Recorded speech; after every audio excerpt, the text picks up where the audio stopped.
खे सलाम सलाम सिंध, मुंहिंजी सिंध खे सलाम सलाम सिंध। अस्सलाम वालेकुम व्यूअर्स, मां आहियां मुंहिंजो पंहिंजो मेज़बान आसिफ़ सियाल अव्हां जे मनपसंद प्रोग्राम सलाम सिंध में अव्हां खे कयां पियो भली कार। जी त व्यूअर्स, सफ़र तमामु ज़रूरी आहे। घुमणु फिरणु जेको आहे सो तमामु ज़रूरी हूंदो आहे असांजी ज़िंदगी में। जेतिरा जेको सो कम कार हूंदा आहिनि ऐं कम कारनि सां गॾोगॾु जेके आहिनि खोड़ सारा ज़िंदगी जेको आहे सो आहे, जेको आहे सो चैलेंज जो नालो आहे। खोड़ सारा चैलेंजिस हूंदा आहिनि जॾहिं उन्हनि खे असां फेस कंदा आहियूं, फेस करे जॾहिं ओवरकम कंदा आहियूं, भले छो न कामयाबी ई मिली वञे, पर पोइ बि जेको आहे सो किथे असांखे रिलैक्सेशन जी ज़रूरत पए थी। रिलैक्सेशन सिर्फ़ु ऐं सिर्फ़ु आराम खे, निंड खे या सुकून खे जेको आहे सो करण खे ई न चइबो आहे। रिलैक्सेशन माण्हू पंहिंजे पाण खे ईअं बि ॾेई सघे थो कि जॾहिं हू थकिजी पए, जॾहिं हू पंहिंजा कमकार पंहिंजूं जेको आहे सो ज़िमेदारियूं पूरियूं करे ऑफिस जूं या जेको आहे सो कहिड़े बि हवाले सां कंहिं बि मतिलबु कमकार में हू जेको आहे सो रहे थो, उनखे रेस्ट जी ज़रूरत हूंदी आहे ऐं उनखे पंहिंजे मेंटल हेल्थ जो बि जेको आहे सो ख़्यालु रखणु खपे। त पोइ अॼु जेको आहे सो तव्हांखे ॿुधाईंदा हलूं कि वर्ल्ड टूरिज़म डे आहे ऐं जेको आहे सो तफ़रीह करणु खपे इंसान खे तफ़रीह करण जे लाइ जिथे बि उनजे जेको सम्झे पियो कि मूंखे अगरि केतिरो थोरो स्पेस मिले पियो त पंहिंजे लाइ ज़रूरु टाइम कढे, पंहिंजे ॿारनि सां गॾु या पाण खे जेकॾहिं चाहे थो त मां पंहिंजे प्रोफेशन में, पंहिंजे कम में वधीक अञा बहितर थियां, त पोइ जॾहिं कमकार खां फ्री थी करे थोरो टाइम इंसान खे कढणु खपे पंहिंजे रूह खे, चवंदा आहिनि न कि रूह रिहाण करण जे लाइ, पंहिंजे रूह खे राज़ी करण जे लाइ निकिरी वञे किथे सफ़र ते ऐं सफ़र जे लाइ सुठियूं सुठियूं प्लेसिस ताड़े ऐं कोशिशि करे कि जेको आहे सो नेचर सां माण्हू कनेक्टेड रहे ऐं अहिड़ियुनि प्लेसिस ते वञे जिथे उहो सम्झे कि मुंहिंजो माइंड फ्रेश थी वियो आहे ऐं इहो तमामु ज़रूरी आहे। मां तमामु माण्हुनि खे ॾिठो आहे कि उहे ट्रैवल जो ॾाढो शौक़ु रखंदा आहिनि। ट्रैवल न सिर्फ़ु जेको आहे सो इंसान खे रिलैक्स करे थो, पर जेको आहे सो खोड़ सारो जेको सो उन में तव्हांखे लर्निंग हूंदी आहे। तव्हां डिफरेंट माण्हुनि सां मिलो पिया, उन्हनि सां कम्युनिकेट कयो पिया, उन्हनि जे कल्चर जे बारे में, उन्हनि जे माइंड्स जे बारे में उन्हनि खे रीड कयो पिया, उन्हनि जे उतां जे जेको आहे सो माण्हुनि जे जेको आहे सो उन कम्यूनिटी जे बारे में तव्हांखे ख़बर पए थी त हितां जा माण्हू कीअं आहिनि, हितां जा माण्हू कीअं आहिनि। इहो तमामु ज़बरदस्त एक्सपीरियंस आहे। हिकिड़े जेको आहे सो तमामु हिकिड़े दरवेश खां जेको आहे इंडिया जो तमामु सुठो हिकिड़ो नालो आहे, वॾो मतिलबु हिन टाइम त ग्लोबली उनजी पहचान आहे। सदगुरु उन खां पुछियो वियो कि ॿारनि जी परवरिश जे बारे में पुछा कई त ॿारनि खे कहिड़े तरीक़े सां तरबियत कजे। चयो मां पंहिंजे ॿारनि खे कॾहिं बि ईअं न चयो आहे त हीअ कर या हीअ न कर, डूज़ एंड डोंट्स न ॿुधाया आहिनि। मां उनखे ट्रैवल करायो आहे घणो। मुंहिंजी नंढड़ी आहे त मां अलाए केतिरा जाॾे बि वेंदो हुउमि पंहिंजी बाइक ते या पंहिंजी गाॾी ते, त उनखे मां ट्रैवल घणो करायो आहे। सफ़र कराए करे जो डिफरेंट उनजो एक्सपोजर एॾो थी वियो त डिफरेंट माण्हुनि सां मिलणु लॻी, उहो डिफरेंट माण्हुनि सां ॻाल्हाए पई ऐं मूंखे काई ज़रूरत बि न आहे त हाणे उनखे मां ॿुधायां त तोखे छा करिणो आहे, छा सही आहे, छा ग़लति आहे। चयो हू पाण एक्सप्लोर करे पई, हू पाण डिस्कवर करे पई। हा, मां हुन सां गॾु रहियो आहियां, उनखे मां इहो सो जेको आहे जेके सफ़र करिणो आहे, जेके एक्सप्लोर करिणो आहे दुनिया खे, इवन पंहिंजे पाण खे सम्झणो बि आहे, न त उहो सफ़र ज़रूरु करे, न त सफ़र कंदो। सो इंग्लिश वारो सफ़र न कयो ऐं सिंधी वारो सफ़र कयो। सो वर्ल्ड टूरिज़म डे आहे।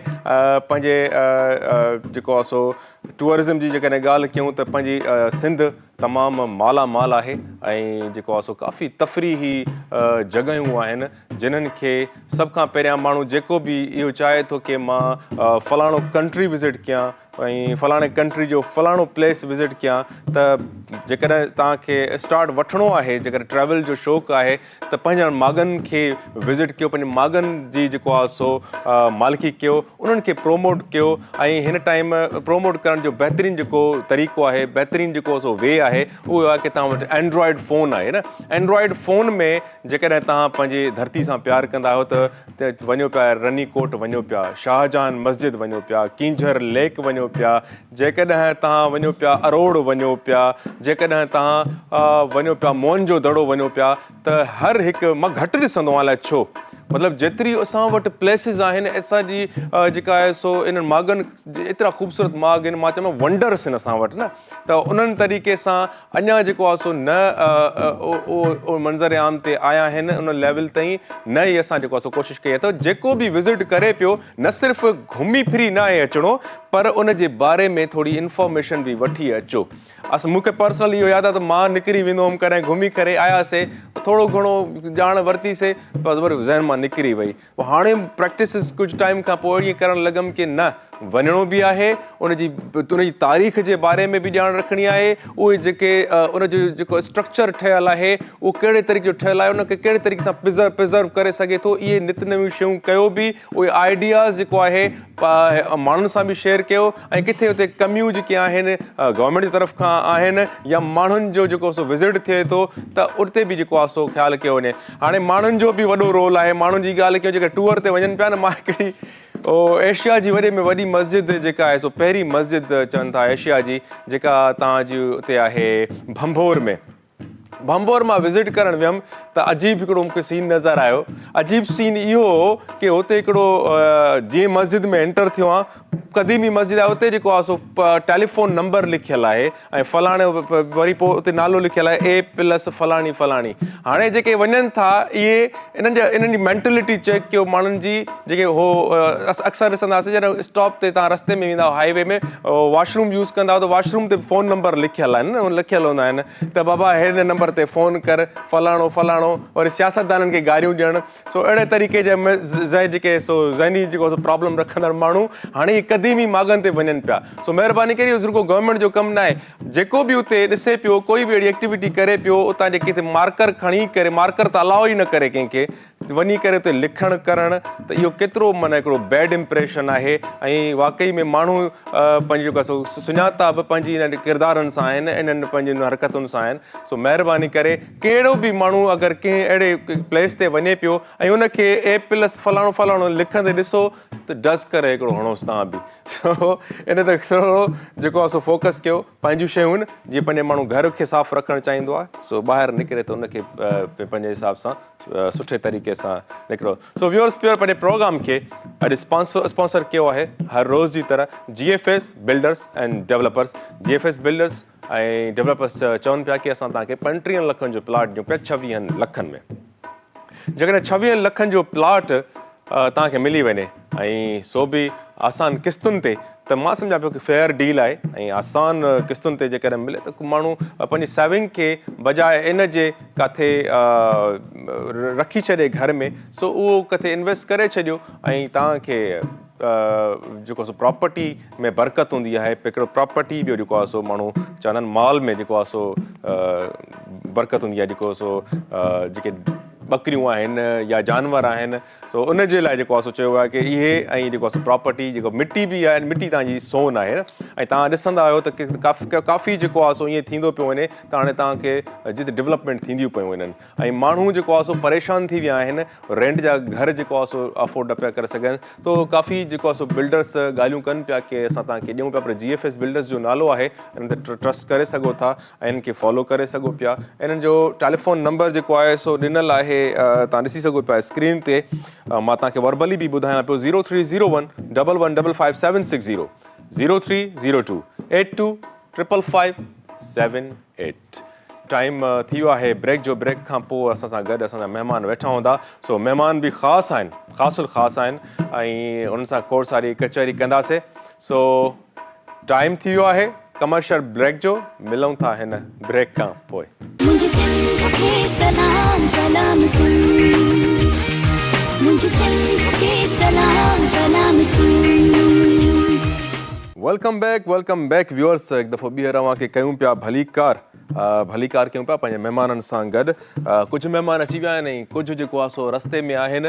ऐं अॼोको प्रोग्राम जेको आहे मां हिकु त कोशिशि कंदा आहियूं की असां तालीम ते ॻाल्हायूं ऐं कोशिशि कंदा आहियूं की माण्हुनि जे जेके मसइला मसाइल आहिनि, रिलेवेंट जेके आहिनि माण्हुनि जा इशूज़ आहिनि, उन्हनि ते जेको आहे सो अहिड़ा ख़ासि जेको आहे सो एक्सपर्ट्स अचनि जेके उन्हनि जी रहनुमाई कनि ऐं उन्हनि खे जेको आहे सो हौसलो त असांजे माण्हुनि में भरपूर आहे, पर किथे हारे विहंदा आहिनि त उन्हनि जो हौसलनि खे वधाइजे। सो अहिड़ा असां जेको आहे सो जेके कैरियर काउंसलिंग कंदा हुजनि, जेके माण्हुनि जी लाइफ खे चेंज करण जे लाइ पंहिंजो जेको आहे सो भरपूर उनजो किरदारु हुजे। सो अॼु के गेस्ट जो मां तारुफ़ कराईंदो हलां।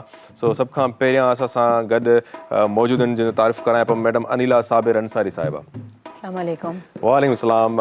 मैडम जो तारुफ़ इहो आहे कि इहे सियासी ऐं समाजी जेको आहे सो एक्टिव जेको आहे सो मेंबर आहिनि, एक्टिव मेंबर आहिनि। उनखां अलावा जेको आहे सो एंटरप्रेन्योर बि आहिनि ऐं काफ़ी विमन एम्पावरमेंट ते बि इन्हनि जो तमामु सुठो कमु थियल आहे। ऐं मैडम खे भलीकार त कयो आहे, ऐं कचहरी जी बि कंदासीं। असांजा ॿिया महिमान असां सां गॾु वेठा आहिनि, डॉक्टर ताहिर ख़ान साहब आहिनि।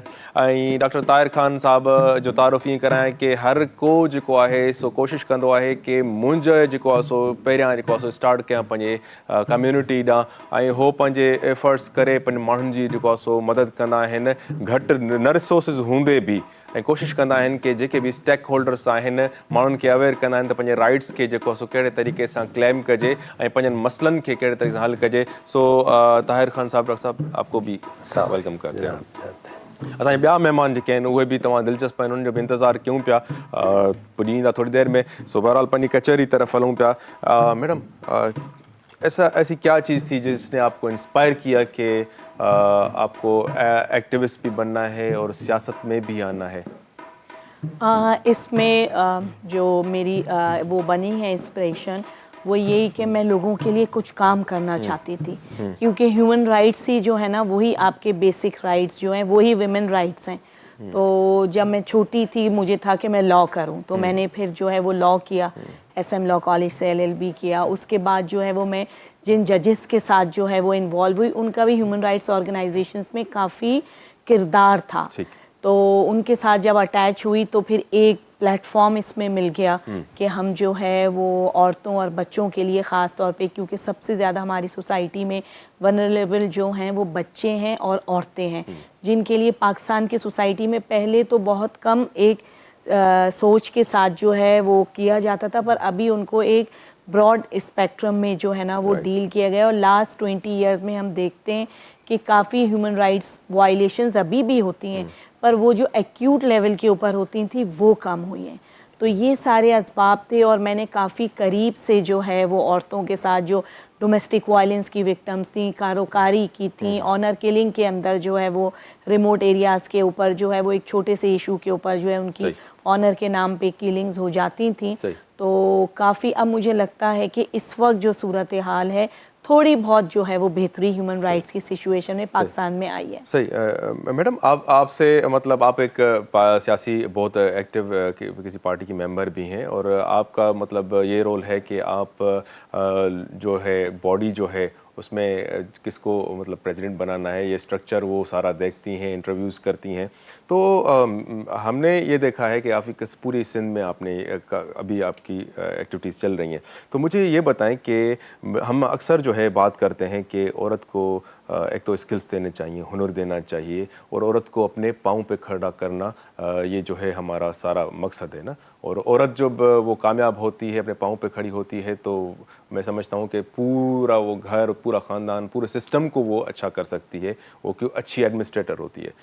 तो ये औरत को मतलब सियासत में मतलब ख़ास करके मतलब हमने वो देखा है कि कुछ मखसूस जो हैं वो किसी अच्छे घर में औरत पैदा हुई, पढ़े लिखे घर में, ये आम औरतें जो हैं वो सियासत में उनको आने के लिए आप इनकरेज करती हैं? देखिए, आम औरत हो या ख़ास औरत हो, औरत का सियासत से हमेशा से ताल्लुक़ रहा है। पाकिस्तान बनने से पहले भी और पाकिस्तान बनने के बाद भी कायदे आज़म के साथ जो है वो फ़ातिमा जिन्ना साथ साथ रहीं, तो वो भी एक सियासत में उनका एक एक्टिव रोल था। जहाँ तक हम ये कहते हैं, पहले ये एक ट्रेंड था कि बड़े घरानों से ख़वातीन आती हैं क्योंकि उन्हें एक स्पेस मिलती है। जो ग्रास रूट लेवल पे है कि एजुकेशन लेवल काफ़ी हमारा लो है और एजुकेशन कम दी जाती थी, पर अभी अल्हम्दुलिल्लाह मुझे लगता है कि औरतों की एजुकेशन के बारे में भी हालात बेहतर हुए हैं।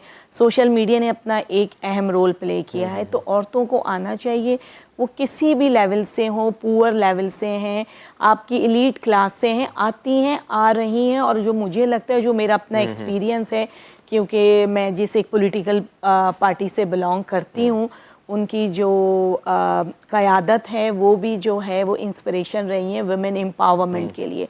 ख़वातीन के लिए काफ़ी काम किया गया, ख़वातीन को जजेस बनाया गया, ख़वातीन के पुलिस स्टेशंस बने, उनकी जो है वो तालीम के लिए काम किया गया, उनकी सोशल इंडिपेंडेंस के लिए, फाइनेंशियल सस्टेनेबिलिटी के लिए जो है वो काम किया गया। तो औरतों को आना चाहिए। और जो लगता है मुझे कि जो ग्रास रूट लेवल या रिमोट अर्बन एरियाज़ में तो चलें आपको एक आपके मिलती है स्पेस, पर जो आपके रिमोट एरियाज़ हैं तो उधर भी जो है वो ख़वातीन का बड़ा एक एक्टिव रोल है। और रोल मैं आपकी बात थोड़ा सा इस वजह से काटूंगा कि मैं ये आम और ख़ास की बात इसलिए कह रहा था कि हमारी औरतों को अकीदा होता है कि इस पार्टी को अकीदा बन जाता है ना कि बस इनको वोट देना है और इनको सपोर्ट करना है ना। सियासत में उनका रोल इतना ही है, जो आम बिल्कुल रिमोट एरिया से जो औरतें ताल्लुक़ रखती हैं ना, उनको बस ये उनको लीड करते हैं। उनके जो बड़े मर्द होते हैं ना, उनको बोलते हैं कि भाई शनाख्ती कार्ड जमा करवाओ, फलां को वोट डालना है ना। तो उनका बस रोल यहीं तक होता है। मेरा कहने का मकसद ये है कि ये जो औरतें हैं तो इनको आप क्यों नहीं अवेयर करती कि ये भी मतलब इनको भी बॉडी बनानी चाहिए, इनको बताना चाहिए कि आपकी पार्टी में शमूलियत है, आपको उनको भी इनकरेज करना चाहिए कि आप एक्टिवली काम करें और वो भी किसी मतलब ओहदे पे क्यों ना पहुँचें। देखिए, इसमें मैं आपकी एक बात से थोड़ा सा इख्तलाफ करूंगी कि मर्द उनको लीड करते हैं। जो अभी हम देख रहे हैं, ख़वातीन मर्दों को लीड कर रही हैं। कोई भी इलेक्शंस, एनी इलेक्शंस जो अब होते हैं तो उसमें ख़वातीन, क्योंकि 52% जो है वो पॉपुलेशन न्यू सेंसस के मुताबिक ख़वातीन की है, तो अब आप सोचेंगे 48% एंड 52% में जो है वो कुछ परसेंटेज का 4% का फ़र्क है। तो ख़वातीन जो हैं वो शाना बशाना है मर्दों के साथ, बड़ा एक्टिव रोल है। और वो अब मुझे लगता है कि पहले कहते थे कि मेल डोमिनेटिंग सोसाइटी है, पर अब मुझे लगता है कि ख़वातीन की जो है ना वो फीमेल डोमिनेटिंग सोसाइटी इंशाल्लाह जल्दी जो है इसके अंदर जो है वो पेशरफ्त हुई है। सियासी जमातें देखें कोई भी हो, पर जहाँ तक मैं अपनी जमात के बारे में जानती हूँ, जो उनका काम है कि उन्होंने हमेशा ख़वातीन को एक हैसियत दी, डिग्निटी दी, उनको राइट्स दी, उनको स्पेस दी, क्योंकि इतना आसान नहीं है। आप किसी भी लेवल पे औरत होती है, चाहे वो एलीट क्लास से हो, चाहे वो मिडिल क्लास से हो या लोअर पुअर क्लास से किसी से हो, तो उसके जो है ना कुछ राइट्स, उसकी डिग्निटी, उसकी इज्जत करना जो है ना वो ज़रूरी है, जो हमारी पार्टी में काफ़ी स्पेस दी जाती है। और अब ख़वातीन जो हैं, क्योंकि सोशल मीडिया, इंटरनेट की वजह से जो है उनको काफ़ी इंफॉर्मेशन हो गई है ना, पहले उनको पता ही नहीं था कि उनके राइट्स क्या हैं, उनके फंडामेंटल राइट्स तो उसमें जो है ज़्यादा रोल जो है सिविल सोसाइटी का भी रहा है, एनजीओज़ का भी रहा है, जिन्होंने अवेयरनेस जो है वो बड़ा रोल रहा है। और पब्लिक प्राइवेट पार्टनरशिप में गवर्नमेंट्स का भी रहा है कि वो जब एनजीओज़ के साथ मिलके काम करती हैं तो दोनों की एक्सपर्टीज़ जो है ना वो प्लस हो जाती हैं। मेरी स्किल्स और आपकी स्किल्स जब कंबाइन हो जाएंगी तो हम जो है आगे जाके एक अच्छा जो है ना वो रिजल्ट देंगी। और वो मुझे अब हमारी सोसाइटी में ख़ास तौर पे ख़वातीन के हवाले से क्लियर नज़र आता है। मीडिया में देखें कि बड़ी प्रोमिनेंट पोजीशंस के ऊपर हैं, मॉर्निंग शोज़ लीड करती हैं। और जो आप अगर देहातों की बात करें कि उसमें जो ज़्यादातर ब्रेड विनर्स हैं वो आजकल ख़वातीन हैं। थर पावर कोल का प्रोजेक्ट है, उसके अंदर जो है जो डंपर्स हैं उसकी ड्राइवर्स ख़वातीन हैं और बड़ा कॉन्फिडेंटली जो है वो अपनी इस ड्यूटी को निभा रही हैं। मैं कह रहा हूँ कि डंपर ना चलाएं, बस गाड़ियाँ चलाएं। कितना ही काफ़ी है, डंपर से डर लगता है। नहीं, डंपर्स जो है वो बड़ा उसमें जो है उनकी एक बाकायदा ट्रेनिंग के बाद उनको वो दिया गया है और उसमें उनका रोल बहुत अच्छा और उनकी कॉन्ट्रीब्यूशन गाड़ी चलाने में मैं आप नहीं, सारी दुनिया में आप देखें कि डर लगता है आपको बिल्कुल नहीं डरना चाहिए। अब ख़वातीन इतनी कॉन्फिडेंट है और उन्होंने अपनी वो अब ड्राइविंग करना सिर्फ मर्दों का ही नहीं रहा है और ख़वातीन भी जो है वो बहुत अच्छी ड्राइवर है। हमारा राइट है। चले, थोड़ा सा ये फन भी हमारा चलता रहेगा। और हमारे पास बैठे हैं डॉक्टर ताहिर खान साहब। डॉक्टर साहब, किस तरह से देखते हैं कि एक तो पॉलिटिकल जो लीडर्स होते हैं वो अपने हिसाब से काम कर रहे हैं और आप भी मतलब एक समाजी मिसाल से अपनी कम्युनिटी के लिए अंदर काम करते हैं ना, तो वहाँ पे भी मतलब पॉलिटिक्स होती रहती है। कोई आपको चीज़ बात करता है, कोई ये करता है, कोई नो करता है, लेकिन अगर एतमाद करते हैं लोग और आप उनको लेकर चलते हैं तो ये बड़ी अच्छी बात है। तो आप अपनी कम्युनिटी में किस तरह से आपने को ख्याल है कि आपको एक्टिवली काम करना चाहिए और क्या किन चीज़ों पे काम कर रहे हैं मैं ये समझता हूँ कि हमारा वास्ता पॉलिटिकल लोगों से भी रहता है और उन्हीं से ही वो हम तो काम रहता है, लेते हैं, हम उनसे ही काम लेते हैं और वही हमें stakeholders। इतना सपोर्ट करते हैं जो बेसिक अगर समझा जाए तो। और ये कहें कि सोशल वर्कर फ़र्द वाहिद कुछ ना कुछ कर ले तो बगैर सपोर्ट के तो सपोर्ट के कुछ भी नहीं हो सकता। और जो मेरा एरिया है ख़ासकर उस इलाके में बंगाली तबका भी कुछ ज़्यादा है ना, तो वो लोगों के उनके लिए भी बड़े जो मसले मसाइल होते हैं हमारे यहाँ कराची के अंदर बेखसूस, तो उसके हवाले से भी मैं काफ़ी हद तक के काम करता हूँ। और उनके जो भी मसले मसाइल होते हैं अल्हम्दुलिल्लाह कोई भी काम अगर आप नेक नियति से करेंगे तो उस नेक नियति के ऊपर आपको अल्लाह ताला ज़रूर कामयाब करेगा, चाहे वो सियासी अंदाज में हो चाहे वो समाजी अंदाज में हो। और हम लोग तो खैर ये कहते हैं कि जिस सियासी वर्कर किसी ना किसी तरीके से लोगों से दूर हो जाता है ये, लेकिन ऐसा नहीं है। और बगैर सियासी वर्कर के कोई भी समाजी काम नहीं हो सकता।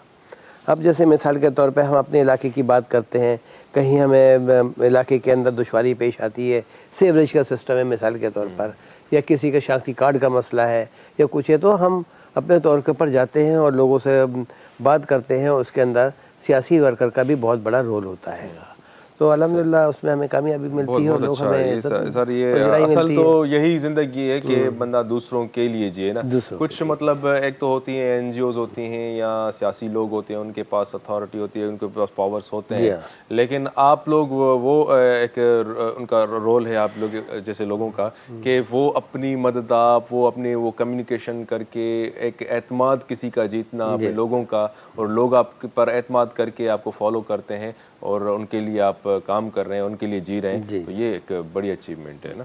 सो डॉक्टर अनिला साहब तहाँ साहब आपसे पूछेंगे कि पहले हम 2 डिकेड्स अगर बैक जाएं तो औरत की अगर बात करें तो कितनी एम्पावर्ड थी, और अब अगर 24 चल रहा है ना, तो इस टाइम आप औरत को कहाँ देख रही हैं?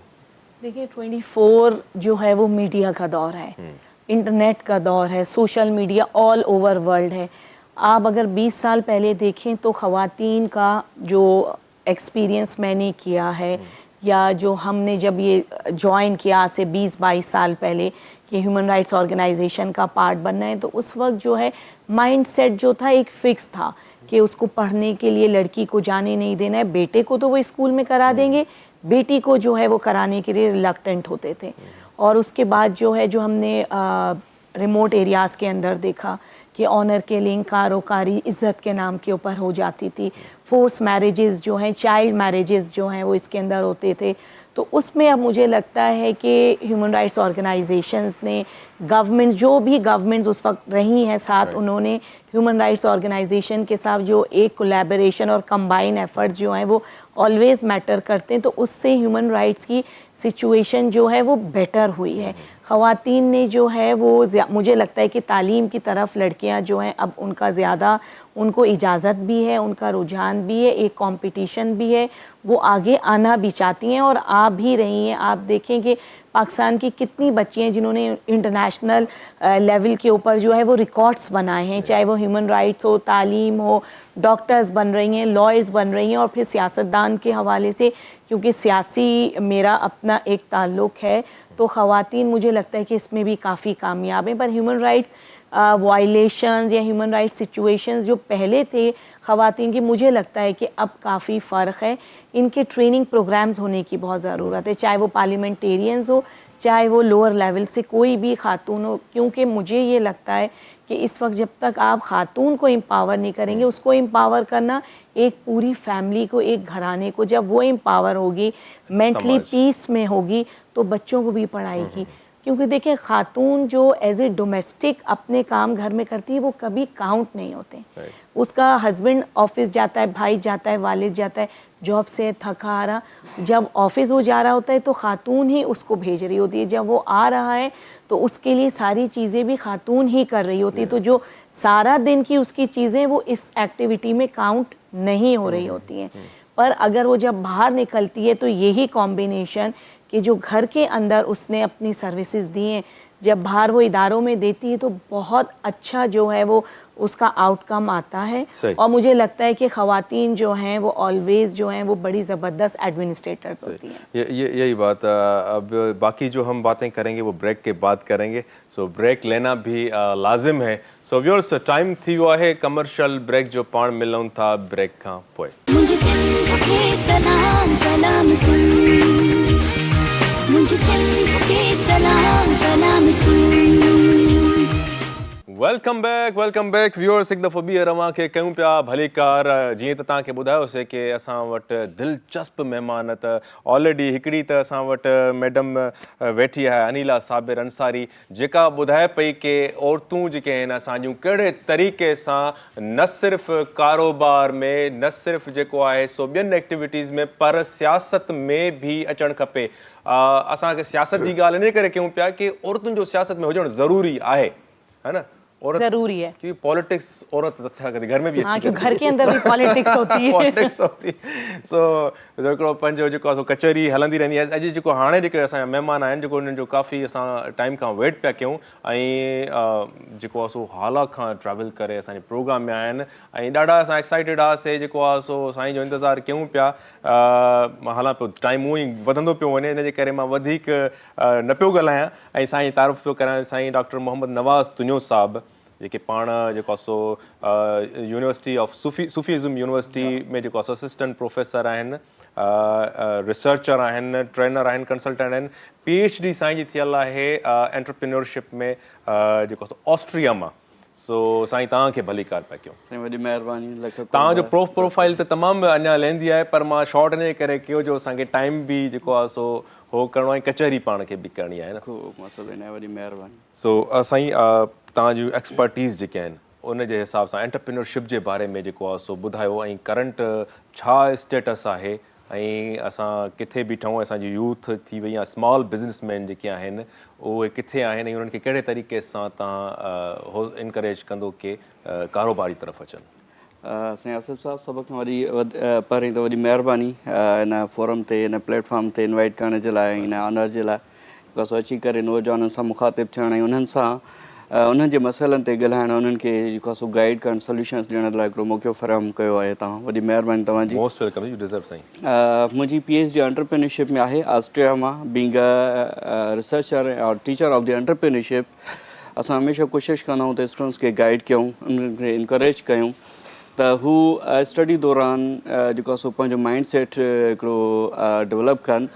त स्टडी कंप्लीट करण खां पोइ फ़क़ति हुननि खे जॉब सर्च न आहे करणी, पर हुननि खे बिज़नेस करणु, कारोबार करण जो बि हिकिड़ो ऑप्शन आहे त हू कारोबार करे था सघनि। हींअर पाकिस्तान में जेको आहे सो स्मॉल बिज़नेस या एंटरप्रेन्योरशिप जे हवाले सां ॾिठो वञे त ॾाढो हिकिड़ो नओं रुझान शुरू थी वियो आहे सुठो, जंहिंमें मुख़्तलिफ़ इदारा एक्टिव रोल प्ले कनि पिया। एजुकेशन कमीशन आहे, डिफरेंट यूनिवर्सिटीज़ आहिनि, बैंक्स आहिनि जेके लोन्स वग़ैरह ॾियनि पियूं स्टूडेंट्स खे, एंटरप्रेन्योर्स खे small loans, micro finance banks आहिनि जेके लोन प्रोवाइड कनि पियूं।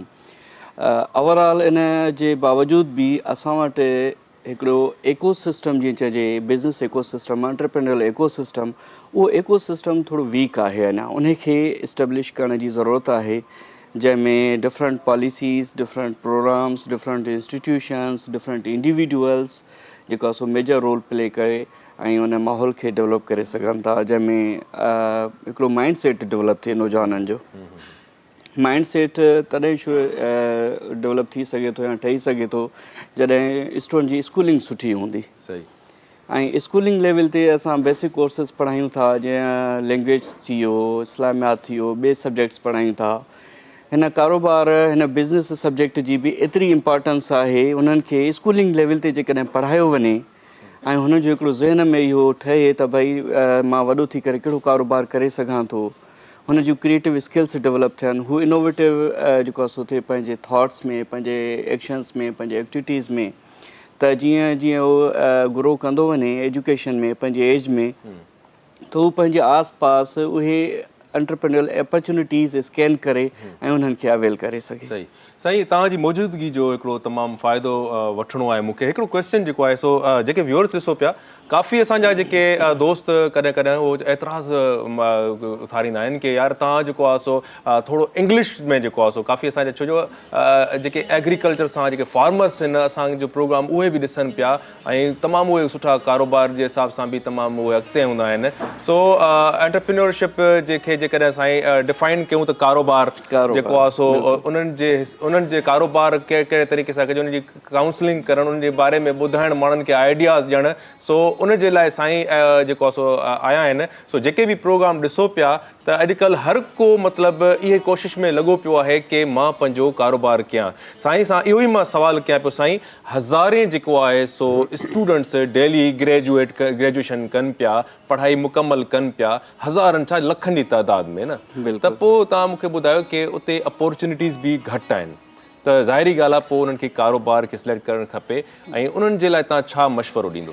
इन सिचुएशन में छा आहे जो असांजी पॉपुलेशन वधंदी थी वञे ऐं हज़ार यूनिवर्सिटीज़ थी आहिनि। कराची में ॾिसो प्राइवेट यूनिवर्सिटीज़ जो रेशो, गवर्नमेंट यूनिवर्सिटीज़ जनरल जेके आहिनि सो 5-6 आहिनि या 4 आहिनि कराची में, पर ओवरऑल सिंध में ॾिसो, ओवर पाकिस्तान में ॾिसो त डिफरेंट डिसिप्लिन्स में हज़ारे स्टूडेंट्स ग्रेजुएट थियनि था हर साल।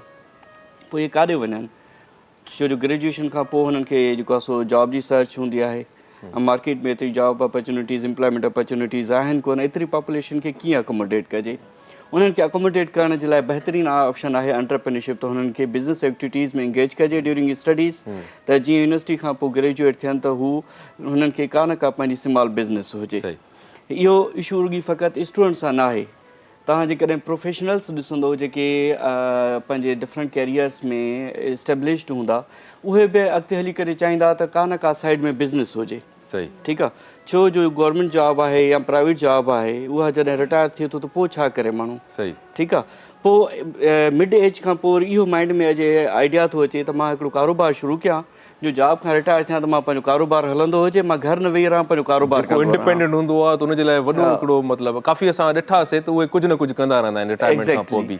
त जॾहिं नौकिरी करे रिटायर थी बि कारोबार तरफ़ अचिणो आहे वापसि, पोइ छो न शुरू खां शुरू इहो सिलसिलो कजे? बिल्कुलु शुरू खां सिलसिलो कजे त अॻिते हली ॾुखियाई कोन थींदी। ऐं उन बिज़नेस करण सां, नंढे कारोबार शुरू करण सां छा थो थिए जो असां हिकिड़ियूं नंढियूं एम्प्लॉयमेंट अपॉर्चुनिटीज़ बि क्रिएट कयूं था, जंहिंमें low graduate, under graduate, ungraduate, uneducated youth जेको आहे असां हुन में इंगेज करे सघूं था, हुन जे लाइ एम्प्लॉयमेंट अपॉर्चुनिटीज़ क्रिएट करे सघूं था। सही सही हे त थी वियो। ठीकु आहे, तव्हां इहा ॻाल्हि कई कि माना स्टूडेंट्स खे या जेको आहे सो रिटायर्ड ऑफिसर्स खे, असांजो जेको आहे सो सिंध जेको आहे सो तक़रीबन 60% एग्रीकल्चर आहे असां वटि ॻोठ आहिनि। असां हमेशह माण्हुनि खे ईअं कयो आहे बाबा शहर वसायो, कराची अचो, हाणे कराची अचण जे चकर में जेको आहे सो पंहिंजा ॻोठ वीरान पिया थींदा वञनि।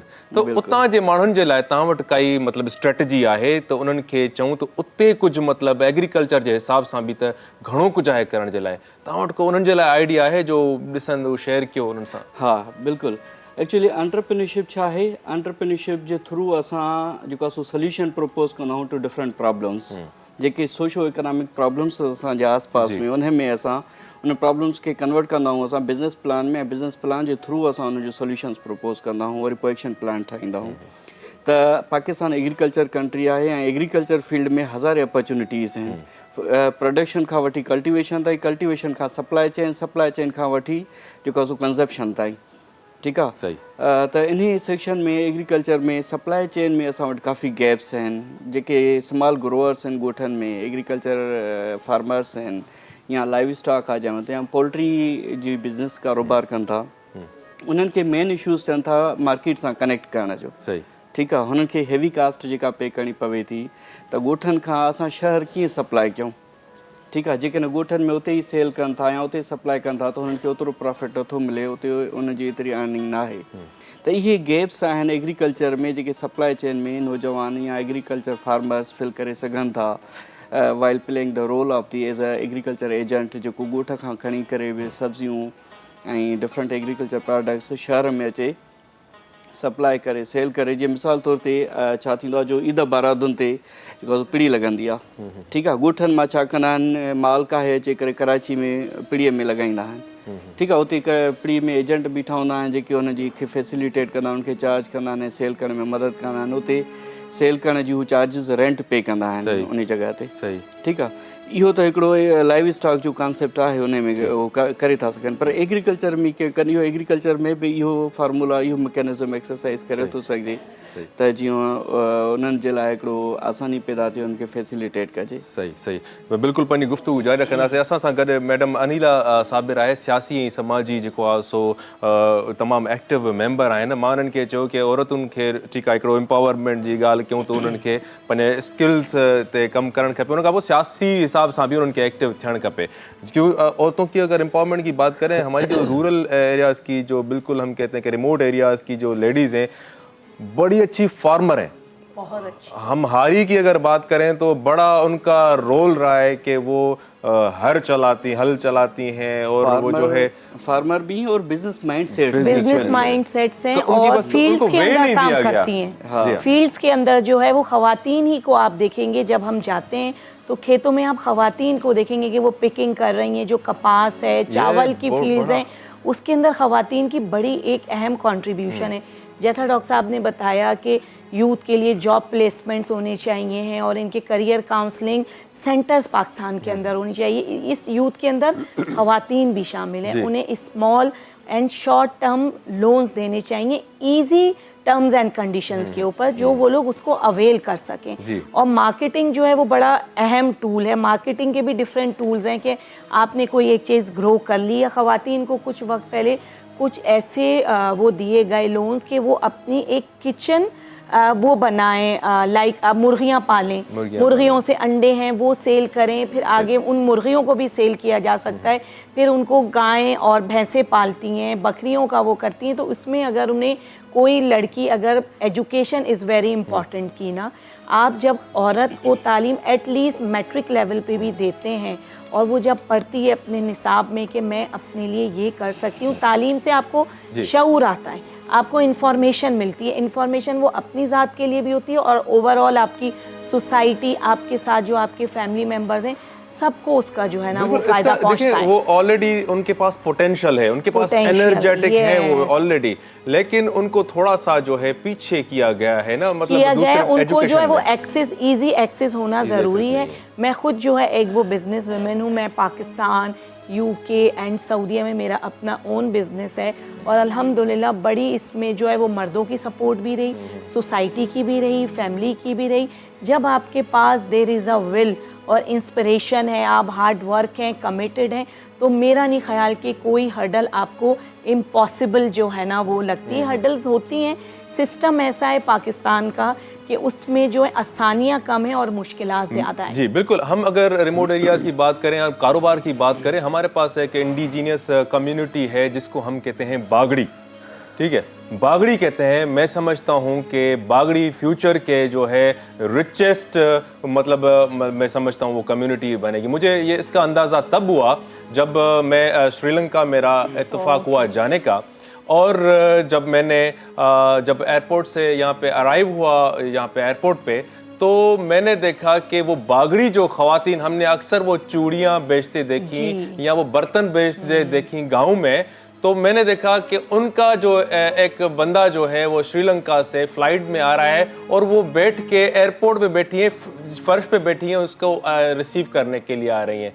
तो वहाँ से मुझे अंदाज़ा हुआ ये कितनी मेहनतकश कौम है, ये कितने लोग मेहनतकश हैं और ये कारोबार करना जानते हैं। जी, यही वुमेन एम्पावरमेंट है ना, कि आपने अपनी स्किल्स को जो है वो अपना इनकम का जो है वो ज़रिया बनाया है।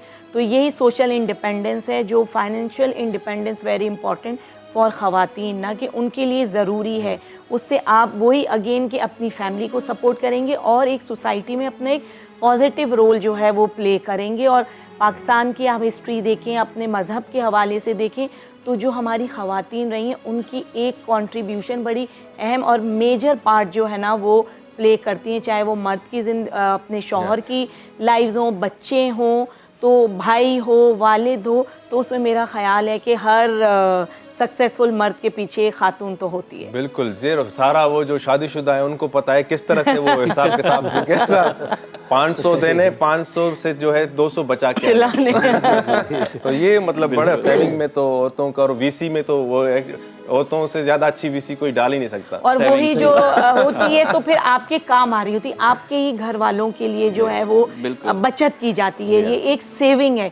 सेविंग्स जो है ना वो आप देखेंगे यूरोप में और अदर कंट्रीज में बड़ा इसके ऊपर जो है ना वो इम्फेसाइज किया जाता है कि सेविंग्स हो। बेशक आप अपनी जो है वो डे टू डे चीज़ों की रिक्वायरमेंट्स पूरी करें, पर आपके मुश्किल वक्त के लिए आपके पास सेविंग होनी चाहिए। आपके मुश्किल वक्त के लिए आपकी तालीम इज़ वेरी वेरी इंपॉर्टेंट। और लड़कियों के लिए जो है ना वो ज़रूर हर औरत को पाकिस्तान में, चाहे वो रूरल हो चाहे अर्बन हो, तालीम याफ्ता होना जरूरी है। बिल्कुल बिल्कुल, तालीम सबके लिए है। और जो है अभी गाना भी हम सुन ले, गाना काफी टाइम से नहीं सुना। साईं भी थक के आए ड्राइव कर करके ना, तो गाना नहीं रिलैक्स था क्यों। अरे छा पिया ॿुधायो साईं, तव्हां जेको आहे सो थोरो इंट्रोडक्शन भी करायो। तव्हां भी लेट जॉइन कयो असांखे। हा अली साईं जी शान में कसीदो ही ॿुधाईंदा। अरे साईं जी विलादत जो ॾींहुं आहे, मौला अली जे नाम ते कुर्बान।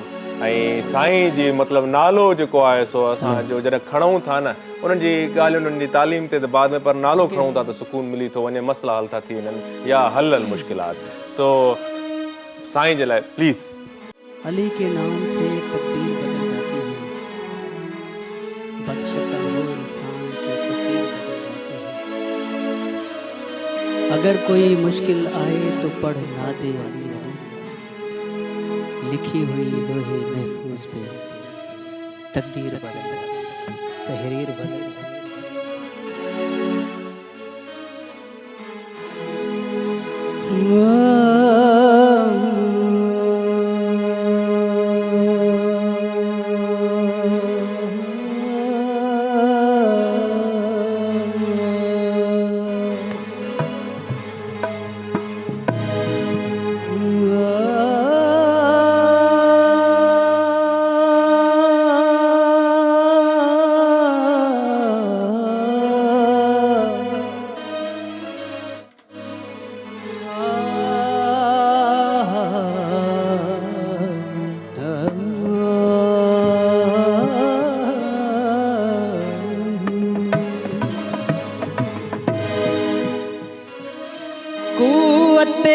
सुबहान अली है,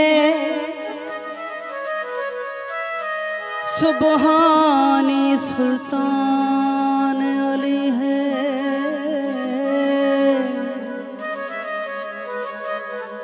हम मलंगों का बासी वाहिद इश्क अली मान अली है। अली सरदार अली है, अली सालार अली है, अली सरदार अली है, अली सालार अली है। ओ नात के कुर्बान है ईमान, बोलो अली अली, ओ बोलो अली अली। अली सरदार अली है, अली सालार अली है, अली सरदार अली है, अली सालार अली है। ओ नात के कुर्बान है ईमान, बोलो अली अली, ओ बोलो अली अली, ओ बोलो अली अली।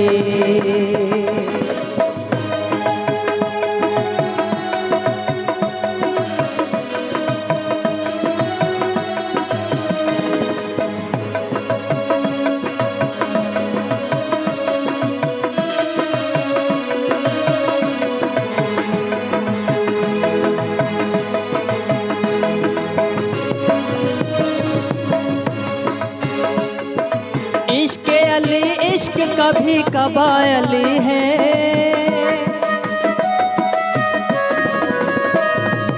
इश्क अली इश्क कभी कबायली है, इश्क अली इश्क कभी कबाली है।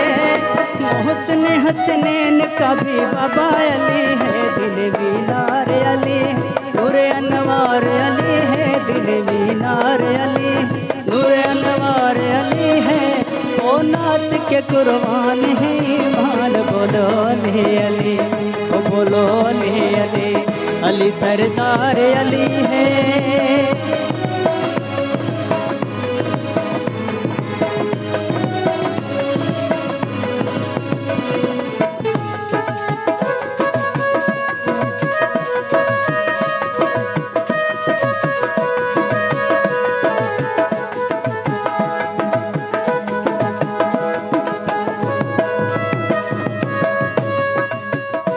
शाहों से मिला है न सिकंदर से मिला है, अल्लाह का इरफान तेरे घर से मिला है। जिसको भी मिला है ये मुकद्दर से मिला है, मुझको तो मुकद्दर भी तेरे दर से मिला है। हुब्बे अली कल्बों को रंग देता है,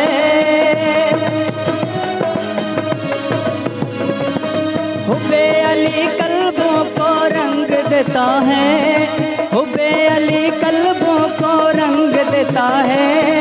मुश्किल में मोमिन को संग लेता है, अली आधार अली है, जिक्र करार अली है, अली आधार अली है, जिक्र करार अली है। ओ नात के कुर्बान है ईमान, बोलो अली अली, ओ बोलो अली अली, अली सरदार अली है।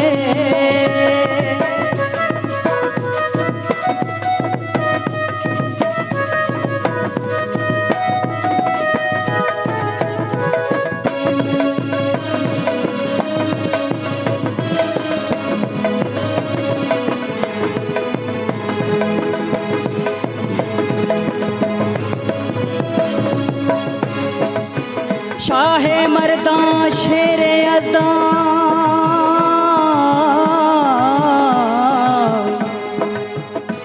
कुव्वते परवरदिगार, लाफता इला लीला सैफुल्लाह जुल्फ़कार। अंधेरे में अब्बासी उजाला ली है,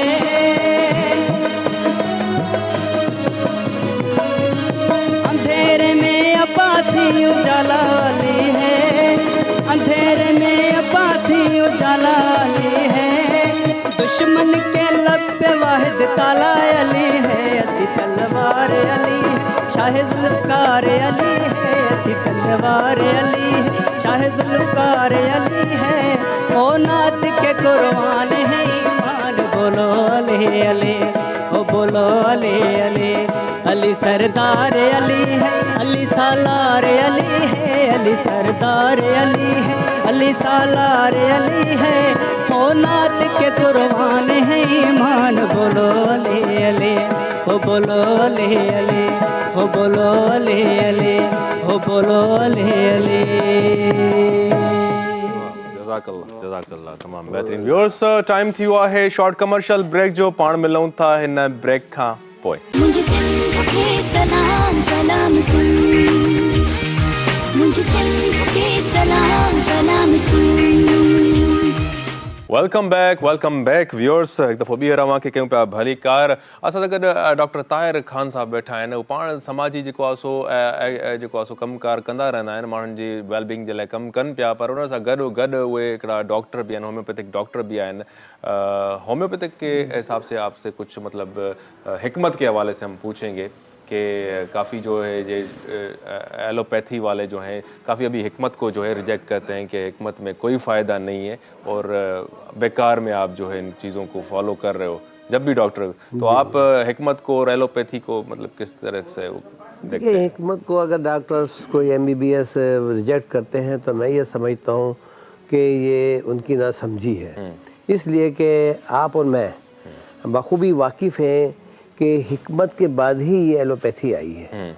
शुरू में हमेशा हिकमत से ही इलाज होते थे और अब हिकमत ने भी इतना रिसर्च कर लिया है, होम्योपैथिक ने इतना रिसर्च कर लिया है कि एलोपैथिक को भी पीछे छोड़ दिया है, क्योंकि बुनियाद ही हिकमत है।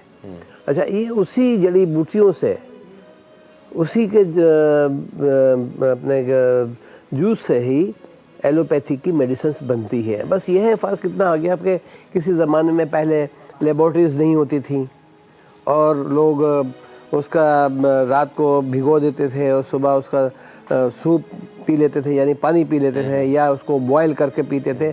मुख्तलिफ अभी भी इलाज जो है हिकमत से ही जड़ से ख़त्म होता है, एलोपैथिक से वर्बली काम होता है। आप फौरी अगर किसी चीज़ का रिलीफ ले चाहते हैं तो वो एलोपैथिक से होता है, और आप कंप्लीट क्योर चाहते हैं तो होम्योपैथिक और एलोपैथिक, होम्योपैथिक और हिकमत है।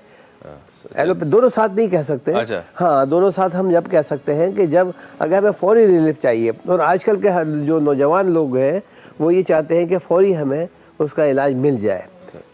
पिछले टाइम का दौर देख लेंगे, पहले ज़माने के लोग कम एलोपैथिक दवाइयाँ इस्तेमाल करते थे, यही वजह है कि उनकी लंबी उम्र चलती थी। अब हम अगर अपने जिस्म के अंदर कार्टिज़ोन डाल लेते हैं, कार्टिज़ोन तो फौरी रिलीफ है, डाल लेते हैं तो अंदर का जो सिस्टम है हमारा वो मुख्तलिफ चीज़ों के अंदर बिखर जाता है और वो उसके साइड इफ़ेक्ट्स होते हैं। टेम्पररी आपको रिलीफ मिलता है, लेकिन उसके बाद फिर जो है वो चीज़ें दवाएं भी असर करना छोड़ देती हैं, और उसके अलावा फिर वो जिस्म के अंदर मुख्तलिफ बीमारियां पैदा कर देती हैं। अच्छा, ये डॉक्टर साहब हम बात करते हैं कि मतलब कारोबार के हवाले से या पढ़ाई के हिसाब से आजकल जो स्ट्रेस्ड मतलब सिचुएशन है, नौजवान को देखें या बूढ़े को देखें, छोटे को देखें, ये डिप्रेशन का जो है ये जो है रेशो बढ़ता जा रहा है ना, उसकी वजूहात क्या है और होम्योपैथिक में क्या उसका मतलब इलाज है ये डिप्रेशन का?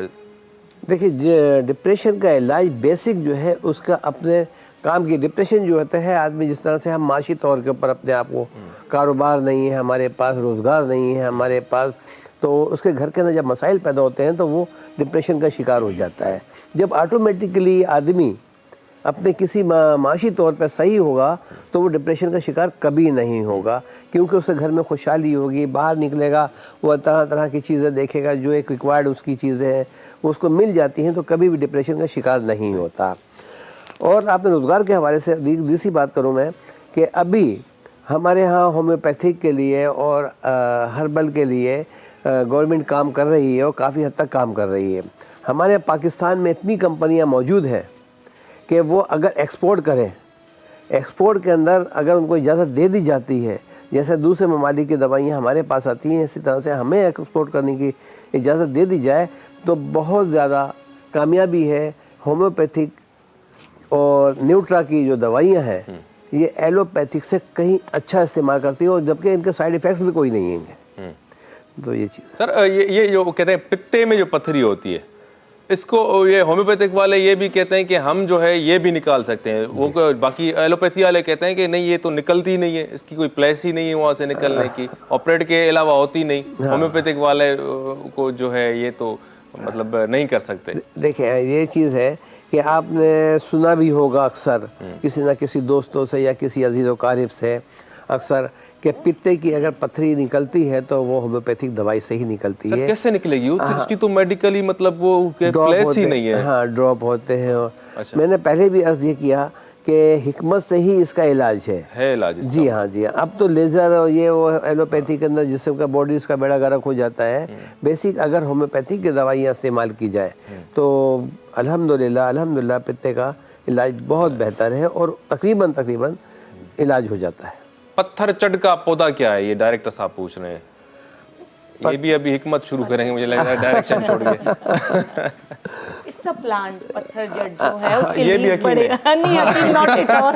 घर से हकीम निकलेगा। मैं हिकमत एक इल्म है और मेरा जो है वो एज सच में इस पे मेरा इतना बिलीव आज के दौर में इतना नहीं है, क्योंकि बड़ा फास्ट दौर है, पॉल्यूशन है, हम जो डेली मसाले यूज़ करते हैं, हमारे जो फूड के इंग्रेडिएंट्स हैं वो सब अब जो है केमिकलाइज हो गए। तो हिकमत एक स्लो प्रोसेस के तहत इलाज किया जाता है।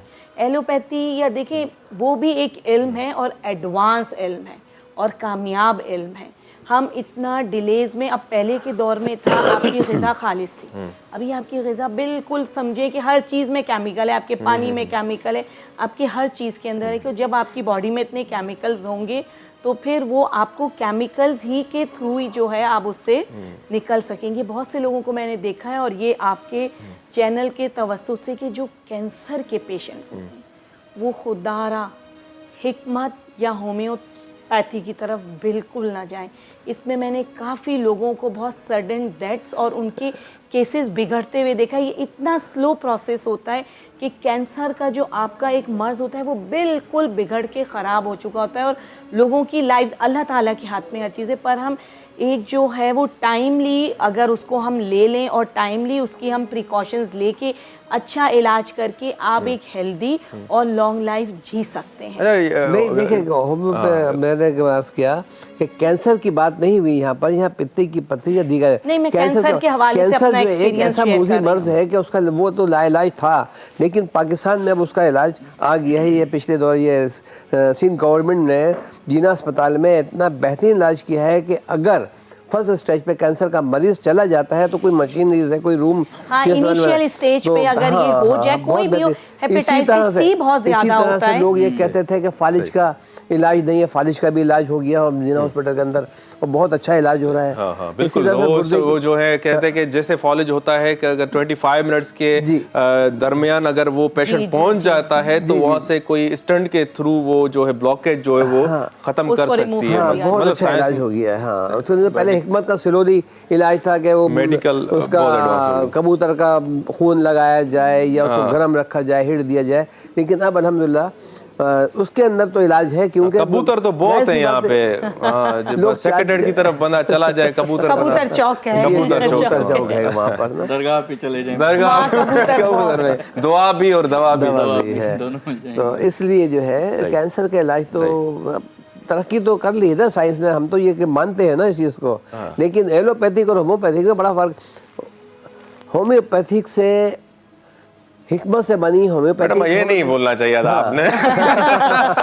हिकमत से बनी होम्योपैथिक, हिकमत अपनी जगह पे, हिकमत अपनी जगह होम्योपैथी अपनी, बट जो एडवांस आपकी जो रिसर्चेज हैं और जो आप कहें कि हर एक चीज़ को आप 100% से करते हैं, ठीक है, 20% इस हिकमत का अपना एक रोल है। हर एक चीज़ को अल्लाह ताला ने उसके डोमेन में बनाया हुआ है ना।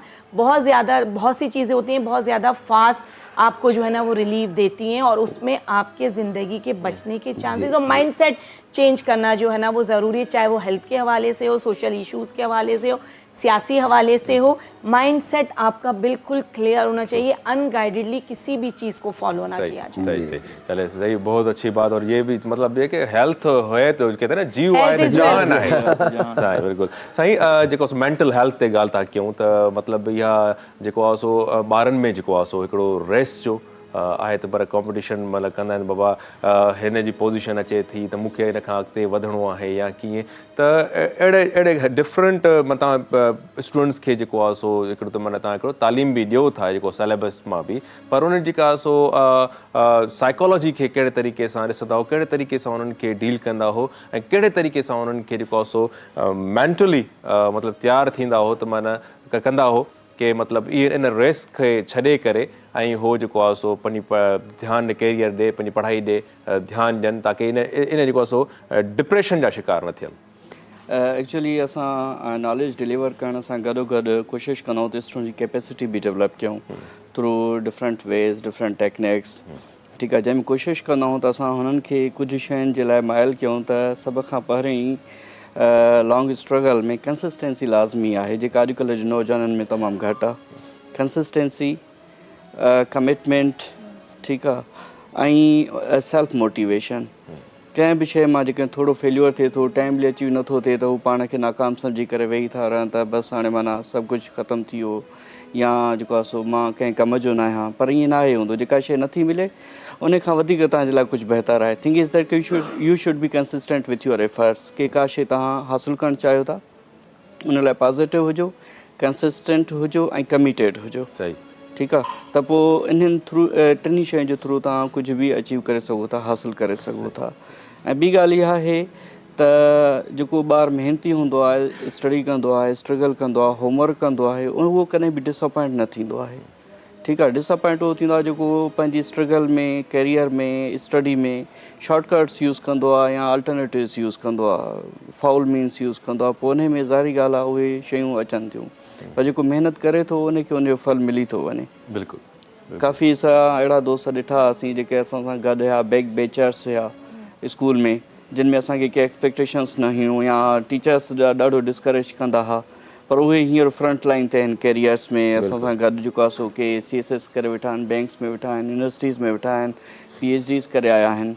पेरेंट्स प्रेशर बि ॾाढो हूंदो आहे त भाउ फलाणो जेको आहे सो पोज़ीशन पुटु खणे थो, छोकिरा मां तो ते छोरा जेको आहे सो तो तेॾो मां पैसो लॻायो आहे, पोइ बि न असल मतिलबु वो जो उसकी कैपेसिटी वहीं पे मर जाती है जब पेरेंट्स का प्रेशर असली होता है। जेको बेसिक स्ट्रेस आहे ट्रिगर पेरेंट खां थो थिए, छो जो ॿार जेको पढ़े थो न, हिते तव्हां ॾिसंदो त ॿार ॼण पंहिंजे पेरेंट्स जा ख्वाब पूरा करण लाइ थो महिनत करे, ठीकु आहे। हुनजो पंहिंजो इंट्रस्ट IT साइड वञण जो आहे, वो टेक्निकल आहे, ठीकु आहे, ऐं हुनखे पेरेंट्स अचनि बाबा तोखे डॉक्टर थियणो आहे, ठीकु आहे, हुनखे फ्रीडम ऑफ डिसीजन आहे कोन, सोसाइटी जी रिक्वायरमेंट पंहिंजे पेरेंट्स जी रिक्वायरमेंट पूरी करण में लॻी वेंदो आहे, उते फेलियर हुनखे इन में थोड़ी असां वटि ट्रांसफॉर्मेशन जी ज़रूरत आहे, त पंहिंजे पेरेंट्स खे इन ते वर्कआउट करणु खपे त ॿारनि खे थोरो स्पेस ॾियनि, हुननि खे फ्रीडम ॾियनि त हू पाण खे एक्सप्लोर कनि, रिकॉग्नाइज़ कनि ऐं पंहिंजो कैरियर पाण चूज़ करे सघनि। साईं जेको बिल्कुलु तव्हांजी जेको आहे सो इहे ॻाल्हियूं जेको आहे सो उन्हनि पेरेंट्स ताईं बि पुॼनि पियूं, यकीनन इहे जेके सो असरु रखंदियूं, इंशाअल्लाह हिन जो इम्पैक्ट ईंदो ज़रूरु, छो जो असांजो जेको प्रोग्राम तमामु दिलचस्पी सां ॾिठो वेंदो आहे।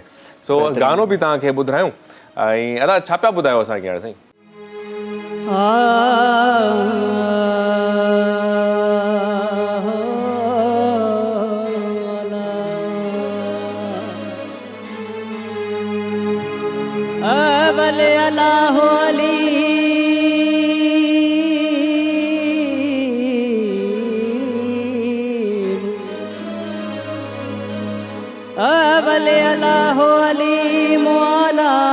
जो तथणी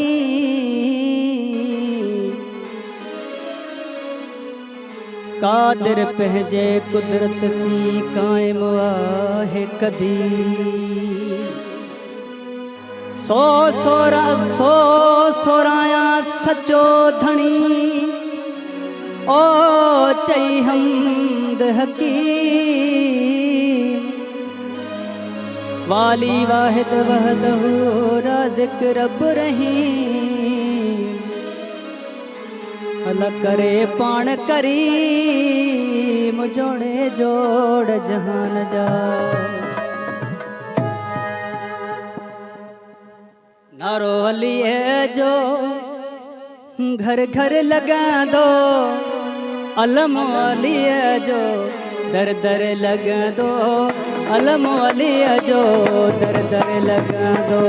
नारो अलीअ जो, नारो अलीअ जो घर घर लॻा दो, अलम अलीअ जो दर दर लॻा दो, अलम अलीअ जो दर दर लॻा दो।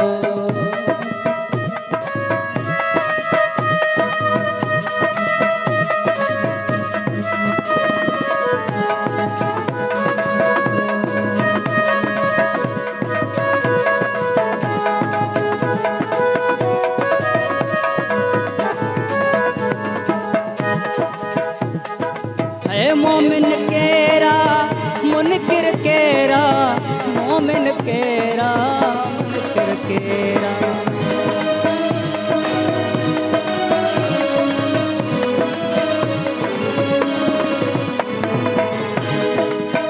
मोमिन केरा मुनकिर केरा, मोमिन केरा मुनकिर केरा, फैसलो थी दो महशर लगा दो, फैसलो थी दो महशर लगा दो, अलम अलीअ जो दर दर लगा दो, अलम अलीअ जो दर दर लगा दो।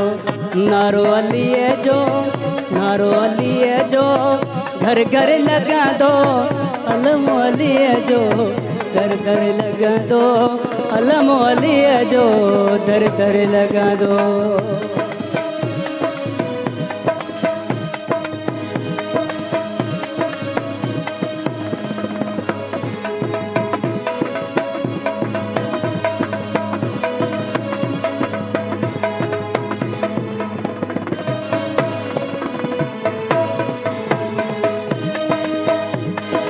है जन्नत कह लिया दोज़ख कह ले, जन्नत कह लिया दोज़ख कह ले।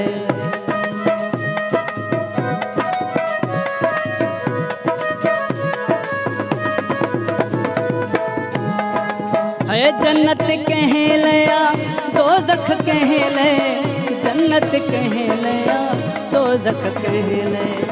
इहो पतो पो दिल पर लगा दो, इहो पतो पो दिल पर लगा दो, अलम अलीअ जो दर दर लगा दो, अलम अलीअ जो दर दर लगा दो। नारो अलीअ जो, नारो अलीअ जो, नारो अलीअ जो घर घर लगा दो, अलम अलीअ जो दर दर लगा दो, अलम अलीअ जो दर दर लगा दो।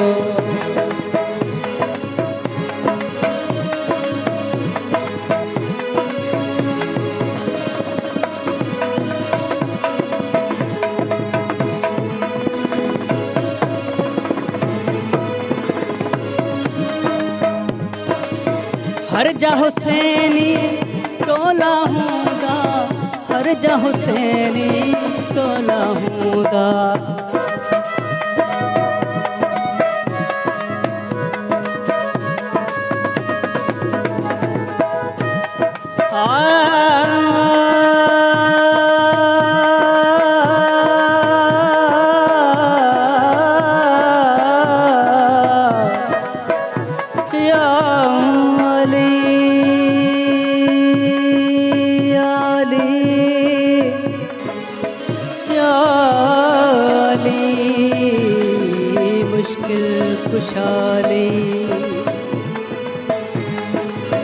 हर जा हुसैनी टोला हूंदा, हर जा हुसैनी टोला हूंदा, हर जा हुसैनी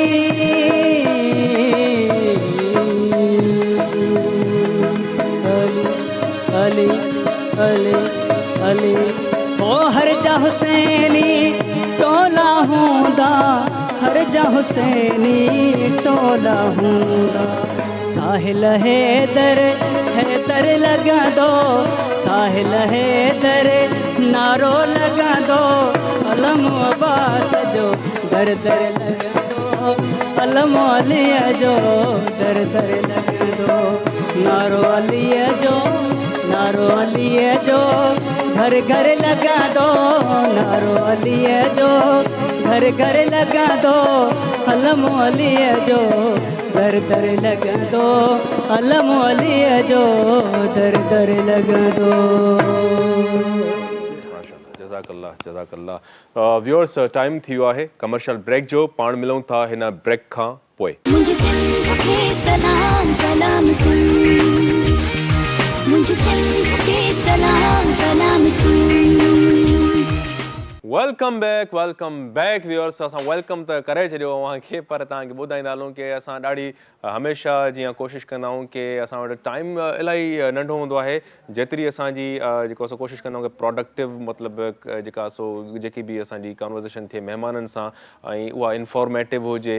ऐं असांजी कोशिशि हूंदी आहे कि जेके बि ॾिसंदड़ असांजा जेके व्यूअर्स आहिनि उन्हनि जी मतिलबु बाक़ाइदा भरपूर उन में जेको आहे सो उन्हनि जे लाइ कुझु जेके बि उन्हनि जे ज़हन में ख़्यालात रिलेटेड अचनि पिया, जेके असां कचहरी कयूं पिया, त कोशिशि कंदा आहियूं कि उन्हनि जी एक्सपेक्टेशन्स खे असां मीट कयूं ऐं जेके बि जेके बेसिक इशूज़ आहिनि या बेसिक उन्हनि जी जेको आहे सो ज़हन में मसइला हूंदा आहिनि या जेको रहनुमाई चाहींदा आहिनि त असां हाईलाइट करण जी कोशिशि कंदा आहियूं। सो पोइ हिन प्रोग्राम में असां ॾाढी कोशिशि कईसीं। अॼोको टॉपिक जेको रहियो एजुकेशन ते हो, एंटरप्रेन्योरशिप ते हो, उनखां अलावा मैडम अनिला जेका डिस्कस कई त जेको आहे सो औरतुनि खे सियासत जे मैदान में अचणु खपे, छो जो सियासत औरत अच्छी करती है, घर से शुरू होती। सो तमामु बहितरीनु मज़ो आयो असांखे ॾाढो, यकीनन तव्हां भी इन प्रोग्राम के एंजॉय कयो हूंदो। मैडम अनिला बहुत बहुत शुक्रिया, आप हमारे प्रोग्राम में आई।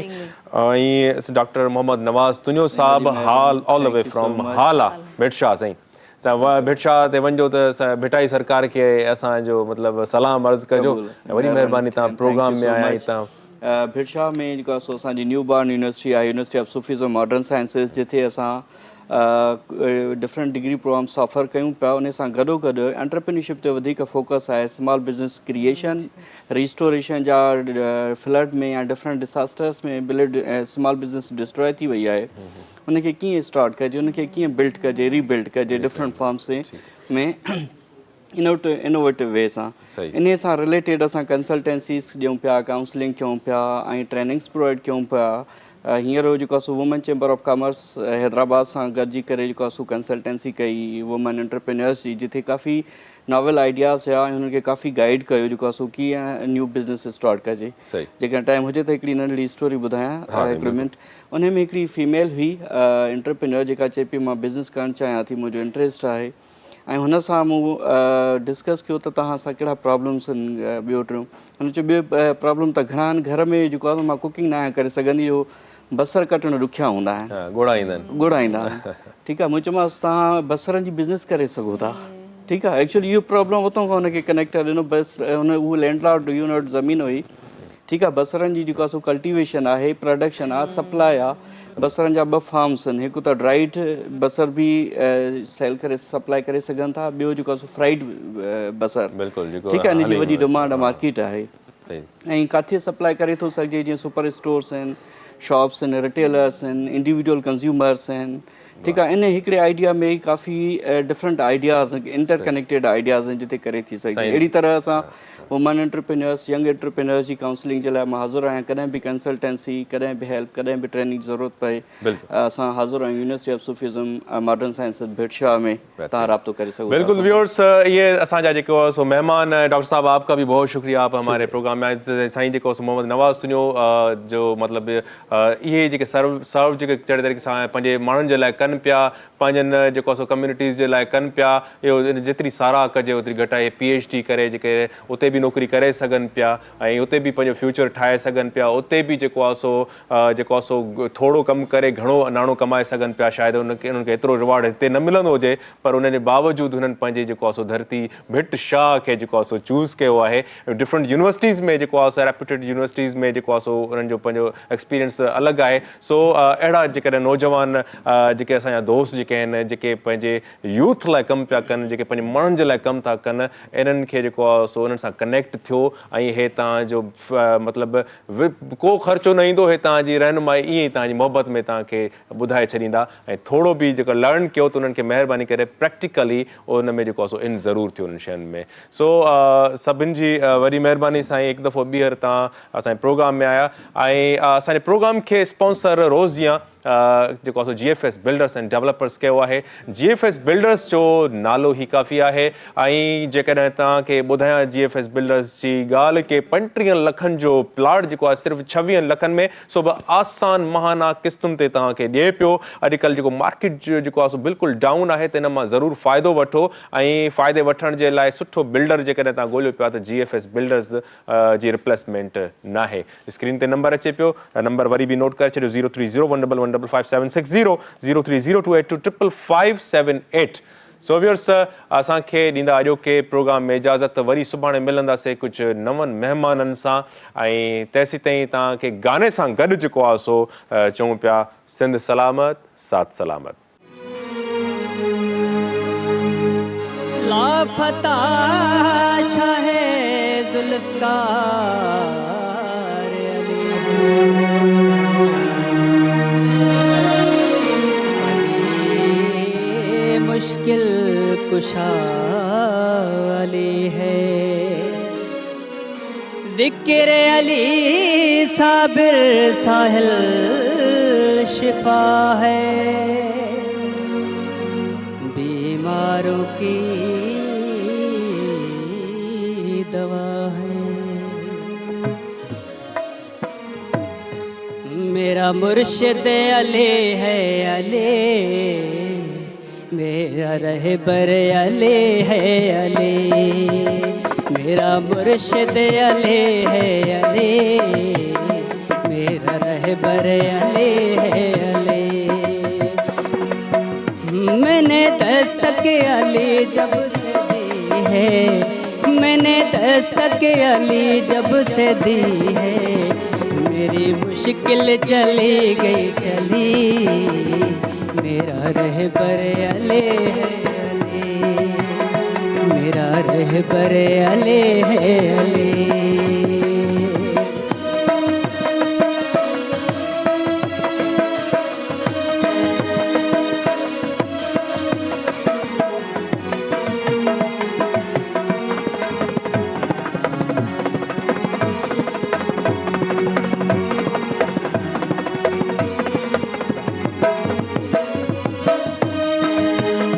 मेरा मुर्शिद है मुश्किल कुशा,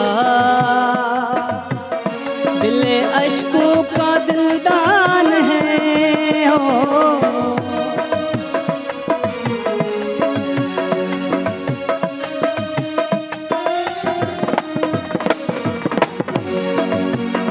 मेरा मुर्शिद है मुश्किल कुशा, दिल अश्कों का सुल्तान है।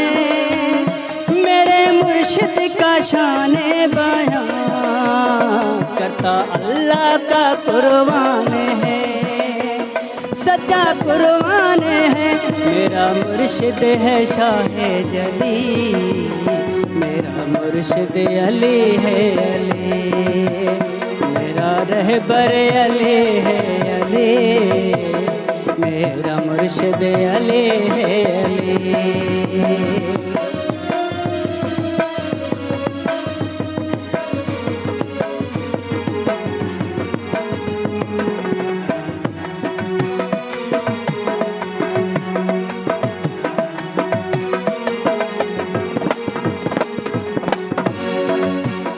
मैं तो खोटा था वाहिद सिखा, मुझको अनमोल उसने किया हो।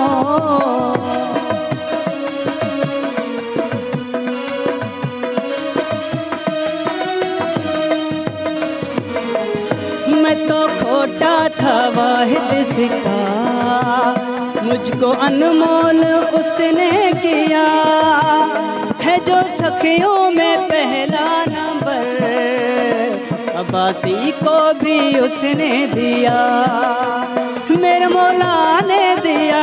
मेरा मुर्शिद है शाहे जली, मेरा मुर्शिद है शाहे जली, मेरा मुर्शिद अली है अली, मेरा रहबर अली है अली। मैंने दस्तक अली जब से दी है, मैंने दस्तक अली जब से दी है। मेरी मुश्किल चली गई चली, मेरा रहबर अली है अली, मेरा मुर्शिद अली है अली, मेरा रहबर अली है अली, मेरा रहबर अली है अली। मॉर्निंग शो सलाम सिंध जा तमाम एपिसोड्स ॾिसो हाणे HD क्वालिटीअ में। विज़िट करियो असांजो YouTube channel Sindh TV HD।